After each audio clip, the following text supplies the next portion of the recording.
Fala, pessoas. Estou aqui com a Liliane Basile, que foi radialista de diversas rádios e dentre elas o programa O Brilho da Cidade, da Gazeta. Tudo bom, Lili? Tudo bom, Guilherme? Tudo ótimo, Prazer enorme tranquilo. estar aqui. Obrigado. Então, me diz, como é que tu foste parar nessa? Como tu começou isso? Então, esse programa, O Brilho da Cidade, foi da TV Gazeta lá de Alagoas. Isso foi na época 82, 83, já faz um tempinho. Eu era muito menina na época, eu fazia jornalismo e fui convidada a participar desse programa que se chamava O Brilho da Cidade. E ele começava assim, ó: "Quem gosta de som deve se ligar, está começando o Brilho da Cidade". Que legal. E como que foi esse começo? O começo foi, como todo começo, complicado, né, porque a gente não sabe muito como lidar com a novidade. Então eu era menina e a ideia do programa surgiu do Valmar Buarque, que era o meu produtor, né, ele trabalhava também na rádio, e ele reportava picotes de jornal e falava as notícias, durante o programa, que era uma mistura de programa radialístico de músicas, mas também música rock and roll, né, e também uma coisa mais politizada. Eu não entendia muito bem na época. Mas isso foi mais ou menos em qual época que é? Na época das diretas já, a gente trabalhou, durante a época do Sarney, eh, o filme Jean-Luc Godard também, que quando teve aquela, problemática toda, se o filme deveria ser passado no Brasil ou não. Então, O Brilho da Cidade, na realidade, era uma conexão entre o povo alagoano e a mídia em si, porque a gente não tinha muito o que falar na época, né. Então, dos direitos, da gente poder, falar o que pensa, né. Então ele foi muito, teve muita jogação de pedra no programa por conta disso, mas ele foi indo e fez um grande sucesso nesses 5, 6 anos que ele durou. E para que tu chegasse lá, quais foram os passos até Então, fazia essa caminhada? comunicação, e eu te digo que a parte que mais me tocou foi quando uma vez me chamaram para eu fazer uma apresentação de um festival de verão na praia. E uma coisa é você falar na rádio com 4 paredes, outra coisa é você ver aquelas cabecinhas todas olhando para você, e eu falava: "Meu Deus do céu, eu não vou entrar aí", para a gente ver a abrangência do rádio, né, então eu não tinha essa ideia. E a coisa foi crescendo, e eu fiquei muito feliz de ter participado, desse período, nessa época tão complicada para o Brasil, eu estar participando, mentalmente das ideias. E haviam outros colegas seus também da turma que também fizeram parte E disso? Valmar Buarque era um, e a Cláudia Góes, que era outra locutora também que participava. Logo depois a gente teve o Fernando Collor, né, ele era o dono da Rádio Gazeta, aliás. E foi isso, o programa fazia um grande sucesso, a gente recebia, muitas pessoas famosas que iam em Maceió, ou cantores, ou artistas plásticos, ou mesmo de teatro, todos eles passavam pelo Brilho, a gente fazia uma entrevista, vocês vão ver, né, com que o Guilherme, coletou. Então o Brilho foi um programa muito querido pela população alagoana. E os seus professores, eles viram, falou: "Opa, esses daí têm Então, eu talento, vamos". comecei comunicação lá em Alagoas e depois eu me transferi para São Paulo e terminei aqui na FAAP. E eu tive como professor o Serginho Grossman, né, que estava começando também a carreira dele. Ele foi meu professor de rádio na FAAP e a gente fez, muitos programas como treinamento dentro da FAAP, né. Eu posso até mostrar um pedacinho? Sim, claro, Acho que por sim, Guilherme. favor. Então vamos lá. Ao seu lado está o baixista Pode pegar o David rádio. Stewart. Acho que não deu certo. Pela Beggars Bank Virgin e com produção de John Brand, sai Dreamtime, o primeiro LP do Cult. E todas as composições são de Axbury e Billy Duff. Ouçamos então 3 temas de destaque do primeiro LP do Cult: Horse Nation e Spirit Walker Dreamtime. Ah, eu acho engraçado, porque isso aqui é fita, tá, minha gente, é uma coisa bem antiga, mas eu guardei para ter essa recordação e poder mostrar para vocês. Nossa, muito interessante, muito legal. E o Serginho Grosman, como que ele era na época? Ele era uma pessoa bem eclética, bem aberta, ele era novinho também, né, na época, e a gente fazia, programas de rádios diversos, assim, mulher para mulher, programas, culturais que a gente falava de livros, né, e era tudo um treino. E logo depois disso eu fiz muita propaganda para a Rádio Gazeta e para a Rádio Cultura, né, foi o que me ajudou. E vocês chegaram a fazer alguns trabalhos com ele? Com ele só esses projetos, né, Os porque como ele projetos. era professor da FAAP, ele não participava, mas ele direcionava o nosso caminho. E quanto tempo foi nesse projeto? Esse Nesse pro projeto foram os últimos anos, a minha filha nasceu em 88, então os projetos aconteceram todos no final de 87 para 88. Pegou praticamente a época que estava aquele rebuliço, né, no Reboliço país. total, né, mas a FAAP sempre também, eh ela direcionava a gente de uma maneira calma, né, a gente fazia os programas, nada ia para o ar, mas a gente era treinado para que quando isso acontecesse a gente ficasse tranquilo. E o que que fez, mudar de Alagoas pra fazer aqui? Ah, o amor é lindo, o amor é lindo, né, eu acabei casando com um paulista, por isso que eu vim morar aqui. E ele, assim que conheceu seu trabalho, falou: Essa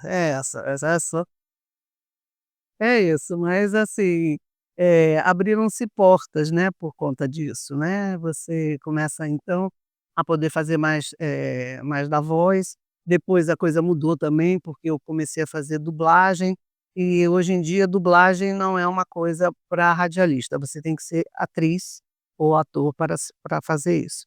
Eu concordo, né, eu acho que dom é dom, mas a gente tem que ter um treinamento sim para isso. e como tu falaste que pegou aquela época, né, do de 88, aquele rebuliço político todo no país, quais foram as épocas mais, além dessa, né, mais complicadas que tu passaste? Não, eu acho que o mais complicado foi na época das diretas já, porque, como eu disse, era um programa que misturava o rock and roll com notícias políticas e entrevistas, né. Então, dependendo daquilo que você lesse, a coisa ficava muito no ar. E esse rapaz que trabalhava comigo, o Valmar Buarque, ele era uma pessoa muito politizada. Então eu lia as notícias e ele falava depois para mim: "Lili, lê essa frasezinha aqui", e eu lia, né. Por exemplo, "Se o elefante soubesse a força que tem, derrubava o circo". Então você botando uma frase dessa, dentro de uma notícia política, dependendo do que fosse, ela teria muito efeito. Então a gente foi cortado umas 2, 3 vezes, tivemos que sair fora do ar, né, fomos obrigados, mas depois a gente voltava, mas foi uma época complicada. E os seus chefes, o que que eles falavam? Então eles não fazem, eles tinham o maior sucesso, o programa fazia maior sucesso, 8 horas da noite, todo mundo ouvia o programa, né, em Maceió, então eles não falavam muito não, sabe, deixavam a gente livre. Mas a gente teve alguns perrengues sim, e um deles foi esse, né, tivemos que sair fora do ar umas 2, 3 vezes por conta disso. E aqui em São Paulo, Aqui em São Paulo eu já fiz outra coisa, né, aqui eu fiz a dublagem, como eu falei, trabalhei para a TV Gazeta, fazia a dublagem dos programas da BBC de Londres, eram programas muito interessantes, né, científicos. Lógico que eu não fazia isso de imediato, né, a pauta já vinha escrita, eu tinha que botar a voz, na boquinha das pessoas, né. Mas isso era um trabalho muito gostoso, eu gostava de fazer, fiz por um tempo e na TV Gazeta, desculpe, na TV Cultura, TV não, na Rádio Cultura, eu fiz um programa que era de música clássica. E era na AM da Rádio Cultura e era também muito gostoso. e tanto na Gazeta de Alagoas quanto na Cultura aqui, Hum. havia participação dos ouvintes? Sim, participação dos ouvintes lá era maior, porque era aberto, né, eles poderiam ligar e fazer. Aqui não, aqui uma coisa era mais presa, né, não era uma coisa imediata. Mas a gente tinha contato, sim, com as pessoas que davam a sua opinião, pediam programas, né, falavam: "Ah, esse programa da BBC foi bem legal", não, a gente tinha esse contato. Deve ter ouvido então cada história que eu imagino, né? Me fale algumas das mais intrigantes. Histórias, eu acho que esse Sting não serve não, ele canta muito. Né, tinha gente de todo tipo, né, então a gente fazia as apresentações, não era todo mundo que gostava, né, tem gente que prefere outro estilo musical, mas, isso é individual de cada pessoa, né, não teve jeito. E já chegou a ocorrer da pessoa ligar, assim, meio transtornada e se irritou Hum. com algo? Olha, isso eu acho que nunca aconteceu não, pelo menos o que eu me lembre, eu acho que sempre foi tudo muito Tranquilo. E quais eram os maiores públicos que vocês tinham? então, a gente tinha um público jovem.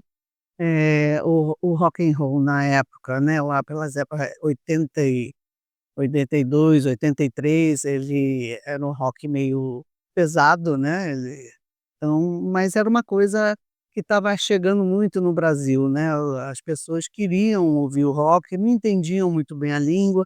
Foi quando começou essa história das pessoas viajarem para fora, fazer intercâmbio, né, então na realidade foi uma integração, né, porque as pessoas começaram a querer aprender inglês, para entender o que a música falava, né, é um estilo musical e eu acho que até hoje eu ouço a Kiss FM, né, que é uma rádio de rock, então alguma coisa ficou da época, né. Sim, sim. Então, E houveram pessoas que ligaram hum. mais de uma vez, várias vezes? Sim, então eles pediam música, né, eles falavam: "Ai, põe aquela música lá", né, cada hora era um estilo, Às vezes a mas pessoa ficava horas ali esperando. esperando, mas todo mundo ouvia né, e sempre quando encontrava com as pessoas na rua, eu não tinha ideia, né, como eu te falei, e aí depois a gente vai vendo, né, como o rádio atinge, né, hoje em dia a gente tem a TV, tem todas as outras mídias, mas foi um começo,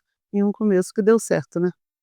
E falando nisso, das pessoas na rua, tu vias a reação, as pessoas reconheciam? Eu reconheci, eu achava aquilo o máximo, né, porque todo mundo que ia para entrevista dava a entrada do show, a entrada do teatro, então eu vivi em teatro, em show, eu achava maravilhoso, né, para uma menina de 20 e poucos anos, foi um vidão. E o que que o pessoal falava? O quê? Da Lily Calheiros? "Ah, lá vem a Lily Calheiros", a menina da voz. Era legal Ah, isso, né? era legal. E vocês tinham convidados? Tínhamos convidados, ó, uma vez o Caetano foi. Foi um dos convidados, mas ele não foi até o programa, mas ele ligou. Aí ele falou assim: "Ah, Lili, você ele estava ouvindo o programa, né, ele estava indo para o teatro, estava tendo um show da Elza Soares aquele dia. E ele falou: "Olha, eu estou aqui em Maceió, eu sei que eu tinha falado que eu ia no programa, mas está tendo esse show da Elza Soares e eu não posso perder". Mas aí ele foi, aí depois eu encontrei com ele depois do show dele em Maceió, e ele falou assim: "Ah, você é a menina da voz?" Pois é, ele gostei muito, né. Então assim, né, isso fica, né, a gente vai lembrar disso eternamente. Sim, assim foram muitos. Então já deve ter ouvido também diversas histórias dos convidados, né, me fale a que mais a marcou. Essa do Caetano foi legal, né, porque mesmo que ele não foi na entrevista, mas ele, né, estava presente, ele ouviu o programa. A outra foi do Cazuza, acho, né, ele estava naquela época em que ele não sabia se ainda estava doente ou não, mas ele foi fazer um show em Maceió, e a entrevista dele na rádio foi muito legal, né, o show dele foi maravilhoso, e e é isso, a gente vai ficar lembrando, desses momentos para sempre, né. Sim. E chegou a testemunhar também algum debate mais acalorado entre os convidados? Hum. Não, ou era mais tranquilo? Não, foi mais tranquilo, acho que quem ficava incomodado é quem estava ouvindo. Não quem ia fazer entrevista, sabe. Mas, a outra coisa legal do programa de rádio, do Brilho da Cidade, é que ele promoveu, assim, não só a entrada feminina da voz na rádio, isso no estado de Alagoas, né, que era uma coisa que não existia, né, então eu fui uma das primeiras, das pioneiras a começar, né, com a locução feminina, como também a gente fazia, por exemplo, ginástica para todos, né, a gente chamava os professores de educação física, e aí a gente ia para a praia, marcava um dia da semana e a população participava, entendeu. Então não tinha a classe A, B, C, não tinha isso, era todo mundo junto, então era ginástica para todos, tá. E assim foi, eh, creche e aparece, era uma creche que a gente, né, ajudava, e a população também ajudava, então se todo mundo fizesse um pouquinho, esse mundo seria bem melhor, né. Sem dúvida. E chegou a haver pedidos de tanto de ouvinte quanto de convidados que vocês falaram: isso aí não vai dar não, é demais, não há como"? Hum, pedidos. Não, de música a gente sempre tentava, colocar. Lógico que se é um programa de rock and roll, ninguém ia pedir uma música sertaneja, mas não ia dar certo. Mas, não, eu acho que não. Acho que nessa parte foi bem tranquilo. As pessoas eram muito receptivas ao brilho da cidade. Eram tranquilas, sossegadas. E quais que eram então os dias mais loucos, assim, os de maior fora de realidade que vocês Hum. tiveram? Acho que, eh, final de semana a gente falava assim: "Ah, olha a lua, tá na hora de ir pra rua", né, então a audiência era grande, era um programa diário, né, a gente só não trabalhava no final de semana, sábado e domingo, mas era de segunda a sexta. E as polêmicas, chegou a haver? Não, polêmica não, Era tranquilo. era tranquilo, era um programa tranquilo. Já aquilo que eu te falei, né, talvez as pessoas não gostassem de ouvir, eh, pelo rádio algumas coisas, né, que a gente, né, falava dos políticos alagoanos, do que estava acontecendo na cidade, né, então a gente dava umas cutucada de vara curta, né. Eles não gostavam muito, mas o programa fazia maior sucesso, e era isso, era o jeito de entrar na casa de cada um, era através do rádio. E após a mudança aqui pra São Paulo, sentiu uma diferença? Como que foi Teve essa um adaptação? tratamento diferente. Aqui a coisa era mais controlada, né, você não podia ser tão livre. Aqui quando eu trabalhei na Gazeta, vinha tudo escrito e eu tinha que falar aquilo. E na época não tinha nem, como eu trabalhei na TV, aqui na Gazeta, não tinha aquele telepronto, né, a gente tinha que memorizar as falas, então foi um treinamento difícil para mim na época. Aí na Rádio Cultura, também, você só falava as notícias que estavam lá escritas, você não dava muita opinião, né, você simplesmente era um locutor.